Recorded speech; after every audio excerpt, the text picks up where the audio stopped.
गुंजन और गुंजन की सास ने यह प्लान बनाया था कि जैसे अगर हम रॉकी को यहाँ पर बुलाएंगे ना तो ऐसा ऐसा जो उर्मी की त्वचा होगी ये रॉकी की तरफ आना शुरू हो जाएगी और ये रवि को भूल जाएगी। लेकिन ऐसा कुछ भी नहीं होता। उर्मी जो होती है अपना सामान पैक करती है और किसी को कुछ भी नहीं बताती, घर से निकल पड़ती है। जब घर से निकलती है ना तो खाने की टेबल पे सारे के सारे जमा होते हैं तो उर्मी का वहाँ पर जिक्र किया जाता है तो किसी को कुछ भी पता नहीं होता कि उर्मी कहाँ गई है। बड़े परेशान हो जाते हैं, खासतौर पर उर्मी का जीजा जी। ये जब अपसेट होते हैं ना तो ये फिर सबको बोलते हैं कि अच्छा ठीक है मैं जाता हूँ उर्मी को ढूंढने के लिए। ये फिर पता करते करते उर्मी तक पहुंच जाते हैं। जब उर्मी तक जाते हैं ना तो फिर उर्मी को गाड़ी के अंदर बिठाता है, दोनों गाड़ी के अंदर बैठते हैं पिछली सीट पे। उर्मी इतनी ज़्यादा डरी होती है कि ये अपने जीजा जी को चिपक जाती है और इसके साथ जो वो बैठकर सुकून के साथ सो जाती है, इसे पता तक नहीं चलता। जब आगे गाड़ी रुकती है ना तो पुलिस वाली जो औरत होती है इन दोनों को बाहर निकालती है और ये सब कुछ जो वो रवि से पूछना शुरू कर देती है कि भाई क्या मामला था, आपने ऐसा क्यों किया। रवि के ऊपर जब ये इल्ज़ाम लगाया जाता है तो रवि जो होता है ये गवाहियाँ देने की कोशिश करता है। इससे कहता है कि मेरी बीवी है।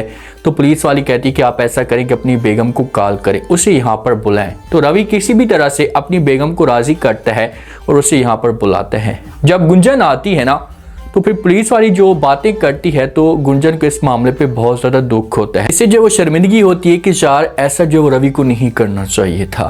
पुलिस वाली कहती है कि ये जो आपका हस्बैंड है और ये उर्मी ये गाड़ी के अंदर जो ना कुछ और ही कर रहे थे, आप अपने हस्बैंड के ऊपर जो थोड़ी सी तवज्जो दें, ये जो बंदा है मुझे गलत लग रहा है। अगर आपने इसके ऊपर तवज्जो ना दी ना तो मामलात जो होंगे ये आपके हाथ से निकल जाएंगे।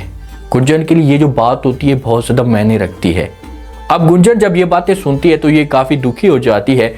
रवि जो होता है ये समझाने की कोशिश करता है गुंजन को। इससे कहते हैं कि पुलिस आपने जो माँ को कुछ भी नहीं बताना, घर के अंदर किसी किस्म की कोई भी बात नहीं करनी। तो गुंजन कहती है कि ठीक है मैं किसी किस्म की कोई भी बात नहीं करूंगी, सबके सामने जाकर झूठ बोल दूंगी, लेकिन आपको जब वो मेरी एक बात मानना होगी। रवि जब ये बात सुनता है तो गुंजन को कहता है कि भाई कौन सी बात, क्योंकि गुंजन इतना बड़ा झूठ बोलने के लिए तैयार हो जाती है जहाँ पर गुंजन की चाल भी हो सकती है। गुंजन कहती है कि आप लोग जो है वो एक दूसरे के साथ बात करें और उर्मी को जो मेरे साथ अहद करना होगा कि जब ये घर पे जाएगी मैं सबको हैंडल कर लूँगी, किसी किस्म की कोई भी आप लोगों के ऊपर बात नहीं आएगी। लेकिन उर्मी को इमरजेंसी में रॉकी के साथ दिल्ली जाना होगा, यहाँ पर उर्मी नहीं रह सकेगी। उर्मी जब ये अल्फाज सुनती है तो उर्मी के पसीने छूट जाते हैं। उर्मी तो यहाँ पर इनकार कर देगी, ये बोलेगी जीजा जी को ऐसा नहीं हो सकता क्योंकि वो तो इसके बगैर रह नहीं सकती।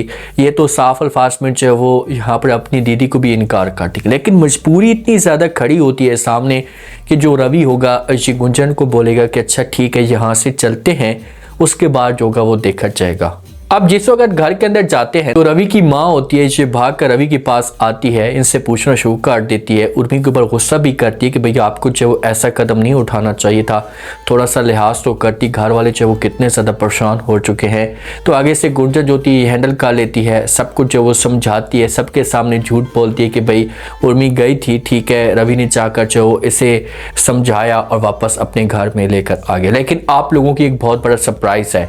घर वाले पूछते हैं कि भाई कौन सा सरप्राइज, अब घर वालों को नहीं पता होता इस मामले पे। तो गुंजन कहती है कि उर्मी अब इस घर के अंदर आ तो चुकी है, लेकिन उर्मी ने फैसला कर लिया है कि वो रॉकी के साथ जो वो दिल्ली जाएगी। अब रॉकी ये अल्फाज सुनता है ना, रॉकी का मुंह खुला का खुला रह जाता है। रॉकी बड़ा खुश होता है और वो तो ऐसा चाहता था, लेकिन उर्मी यहाँ पर इनकार कर देती है।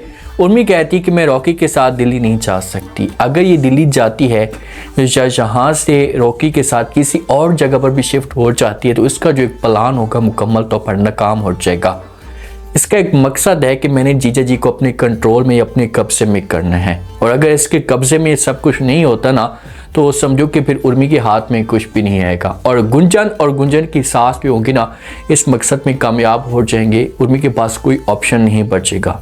जब ये रॉकी के साथ अलहदा वक्त गुजारेगी ना तो फिर ये दोनों एक दूसरे को समझना शुरू कर देंगे और फिर ऐसा ऐसा उर्मी के दिल में जो वो रॉकी के लिए जगह भी बनना शुरू हो जाएगी। अगर ये रॉकी से दूर रहती है और जीजा जी के साथ वक्त गुजारती है तो रॉकी के लिए इसके लिए इतनी नफरत पैदा हो जाएगी कि ये रॉकी की शक्ल भी नहीं देखेगी। अब जैसे ही रॉकी इंटर होता है तो उर्मी जब इसे देखती है तो उर्मी को गुस्सा आता है। इससे सब कुछ बर्दाश्त ही नहीं होता कि भाई ये यहाँ पर क्यों आए, इसे यहाँ पर नहीं आना चाहिए। तो जब ये दोनों अलहदा हो जाएंगे, उर्मी के पास कोई और दूसरा ऑप्शन होगा नहीं तो ये फिर रॉकी को यूज़ करेगी। क्या रवि को इस मामले पे एहसास हो सकता है कि जो कुछ भी ये कर रहा है, अब सबके सामने ये जैसे उर्मी जीजा जी को चिपकती है ना, तो ये तो का कार बहुत ही गलत है। सबके सामने इसे ऐसा नहीं करना चाहिए। अब यहाँ पर रॉकी है, कोई और हस्बैंड होता ना तो वो कभी भी ये सब कुछ बर्दाश्त ना करता और फौरन जो वो उर्मी को तलाक देकर यहाँ से चला जाता। अब आप लोग इस बारे में क्या कहते हैं? क्या गुंजन जो होगी इस प्लान में कामयाब हो जाएगी? क्या उर्मी जो होगी रॉकी के साथ दिल्ली जा पाएगी?